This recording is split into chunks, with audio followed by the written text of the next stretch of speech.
Bonsoir chers tous, moi c'est Adam Leconon Oscar.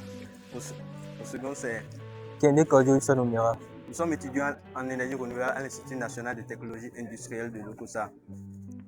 Nous avons conçu un système qui répond aux problèmes d'importation de diesel fossile et aussi de ces émissions qui causent des conséquences sur l'environnement. Donc, le système est capable d'utiliser le groupe électrogène que voici ici, est capable d'utiliser de l'huile végétale pour produire de l'électricité. Et cette huile végétale est issue des graines de Jatropha quercus. Ces graines sont disponibles au Bénin et on peut les trouver sur des terres marginales, c'est-à-dire que ces terres n'ont pas besoin de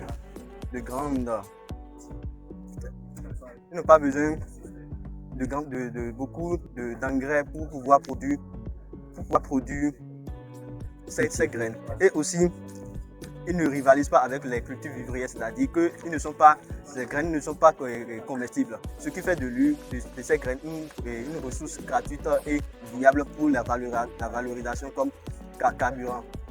Donc, voici le système. Il est composé du réservoir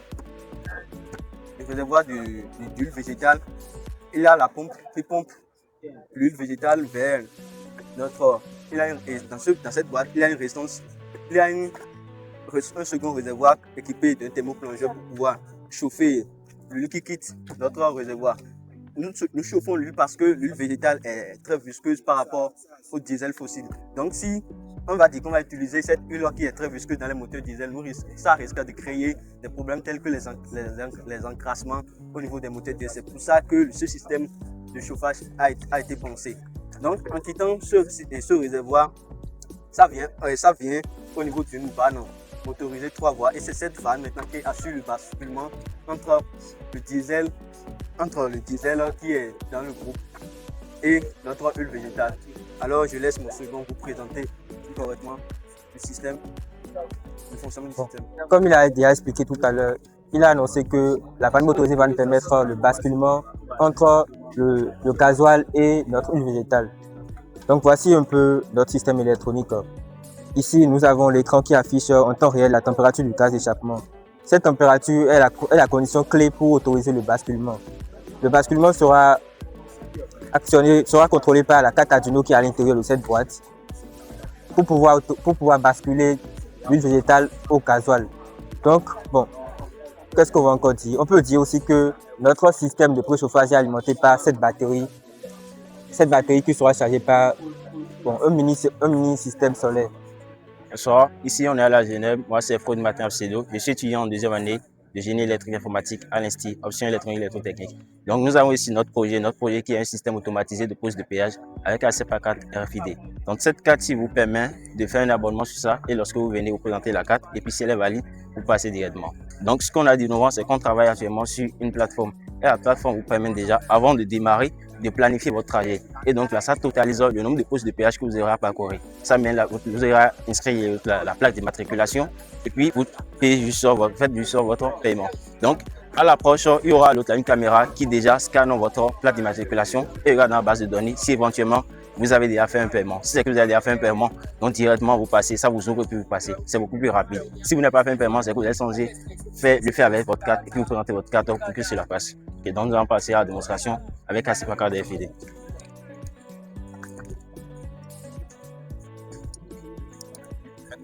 Ok, d'accord. Actuellement, on a démarré le système et puis ça demande l'autre là. Ça fait attente. Donc, on simule l'autre là. La présence, c'est qu'il y a une voiture là et puis il dit de présenter la carte. Mais ici, on a une carte qui n'est pas valide. Donc, lorsqu'on met la carte qui n'est pas valide, ça dit assez refusé. Vous ne pouvez pas passer. Donc, si la carte était déjà préchargée, vous présentez la carte ici. Donc, ça vous ouvre et puis vous partez et puis directement ça le taille. Ça dit que vous êtes passé puis ça ferme en même temps. Quel capteur permet de vérifier la présence? Ici, nous avons un capteur IR infrarouge. C'est un capteur qui émet des ondes avec l'autre là et cette LED noire, ça émet des ondes infrarouges et donc la LED lanceur permet de refléter ça. Donc lorsque vous êtes là, le fait de vous toucher, de revenir, dit qu'il y a présence ou pas. Qu'est-ce qui permet de soulever la barre? Qu'est-ce qui permet de soulever la barre? C'est un servomoteur. C'est actionné par un servomoteur. Quel microcontrôleur vous avez utilisé? Nous avons utilisé le microcontrôleur Arduino. Oui. Pourquoi Pourquoi ce choix? Oui, nous avons fait ce choix parce que juste ici, c'est l'autre là, ACEPA 4FID. Ce n'est pas encore planifié avec la plateforme. Parce que si c'était planifié avec la plateforme, on aurait passé à l'SP32. Donc actuellement, on est en train de travailler sur l'autre là, la plateforme. On peut vous faire montrer ça si vous voulez. Ok, d'accord. Le bon estimage, c'est que si éventuellement vous n'avez pas prévu prendre par là et que vous êtes là, donc vous aurez juste à l'approche, cliquer sur ce pouce simplement. Donc ça vous permet de passer à un mode unique. D'accord. Quel langage de programmation? Langage de programmation, nous avons utilisé l'autre là, et le langage Arduino. Oui. Et pour faire l'autre là, et la plateforme, nous avons utilisé JavaScript, HTML, CSS. Et actuellement, bon, parce qu'il y aura une caméra intégrée dedans, nous aurons passé au langage Python, qui va faire intervenir certaines. Vous avez fait la map, la carte. Oui, la carte, non. Ça a été bon. On a utilisé l'autre là, de l'intelligence artificielle qui nous ont aidé, mais c'est nous-mêmes, on les a dirigés pour qu'ils nous aident vraiment à faire ce qu'on a. Ça vous a coûté combien? Le projet, bon, ceci nous a trouvé, le projet nous a trouvé pour vraiment 55 000. Ok, super. Donc, devant vous, vous avez Kodjo Brice, étudiant en licence de génie électrique et informatique, option électronique et électrotechnique à l'Institut de l'Okosa. Devant vous, vous avez notre projet intitulé Smart Home, maison intelligente. C'est bon? Donc, l'objectif, c'est de commander les appareils électroménagers à distance. Donc, avec l'application qui est dédiée pour ça, vous pouvez commander, allumer les lampes, donner accès aux prises depuis l'endroit. C'est bon? Oui, exactement, sur le site. Maintenant, le problème qu'on se pose, c'est que si on a des enfants, on ne peut pas leur donner des téléphones pour leur dire commander les appareils. Donc, pour ça, il y a des boutons pour toi qui sont dédiés à rester à la maison pour commander également ces appareils. Donc, avec ces boutons pour ça, vous pouvez commander et éteindre également les appareils. Maintenant, la question qu'on se pose, c'est quoi? Si on peut actionner ici et utiliser le site, s'il n'y a pas quelque chose qui les relie, est-ce que c'est normal? C'est pas normal parce que si on allume ici sur le site, ça montre que c'est pas allumé, ça coïncide pas. Donc là, il y a la synchronisation entre les deux. Donc quand tu allumes ici, ça montre sur le site directement que tu as allumé. Donc la lampe, une est éteinte. Donc quand j'allume, ça montre sur le site que c'est allumé. Lampe 2. Directement. Donc il y a la synchronisation. Maintenant, imaginez ici, dans votre maison, vous avez votre villa et qu'il y a des dizaines d'appareils. On ne peut pas se mettre à défiler chaque appareil pour dire que c'est ça là je veux allumer, c'est ça je ne veux pas allumer. Donc il y a l'IA qui est là, l'assistante IA qui est là, qui vous aide dans vos activités. Vous pouvez lui demander, fais-moi le bilan des appareils qui sont allumés. Donc il vous fait la liste des appareils.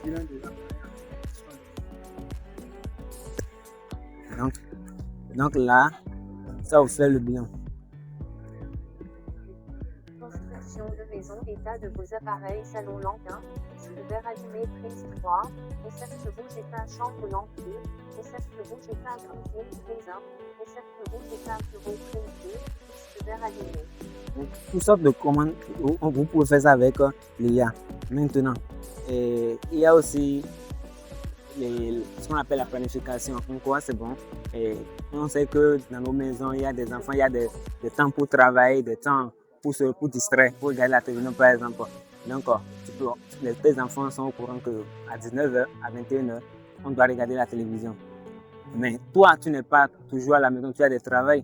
Donc, tu ne peux pas être là pour dire, il est déjà 21h, allez au lit, tout ça. Donc, il y a là où il y a planification, là, donc pour planifier vos tâches. Donc, tu lui dis, prise 1h. Tu t'allumes à 19h et à 21h, tu coupes. Donc, à 19h, automatiquement, il y a du jus dedans. Donc, les enfants peuvent. Allume la lampe à 15h36. Donc, il y a ce qu'on appelle la planification. Donc, ça planifie tout ça. Oui. Ok, prise 1, allume ça. Cocher test blanche, c'est noté. J'ai programmé l'allumage de la lampe 2 pour aujourd'hui à 15h36. Actuellement, il n'y a pas de. Actionner ça, on va voir là. Ok, coupe d'abord. Coupe d'abord. pour qu'on puisse voir ça ensemble. Donc, on coupe. Donc, il n'y a pas de jeu. Vous avez quel niveau contrôleur? Le SP32. Avec le SP32, le SP32 a Wi-Fi intégré. Donc, avec Wi-Fi, on peut commander ces appareils. Donc, lorsqu'il y a beaucoup de points, qui est parti. Exactement. Donc, s'il n'y a pas Wi-Fi, à la maison, vous pouvez actionner, mais vous n'aurez pas ça sur le site parce qu'il n'y a pas Internet. Donc, automatiquement. Exactement. Maintenant, quand il y a Internet directement, tout ce qui était sur le site, ça fait mise à jour de ça directement. Vous avez quel cadre Bon, pour les commandants, c'est Johnson. Maintenant, pour faire le site, Oui. Et HTML, CSS, JavaScript. Donc, Ici, au exemple, tu as ici la connexion Internet. oui. Tu vas forcément avoir une connexion Internet. Pour Pas les seulement allumer le Wi-Fi. Tu dois avoir une connexions Internet, oui. Pour les commandes à distance, c'est tout. Maintenant, Maintenant, imaginons que je suis à ma maison est ici. À quelle peu importe, limité. limité. Limité. Oui, peu importe. Tant que tu as l'Internet là, tu as le feu vert. Tu avais actionné le bouton Ça, c'est pour vendre. Ça, ce qui est ici, c'est pour prise. Ça, oui, c'est pas lui. Aliment, ok. Pour prise, une. De l'autre côté. Oui.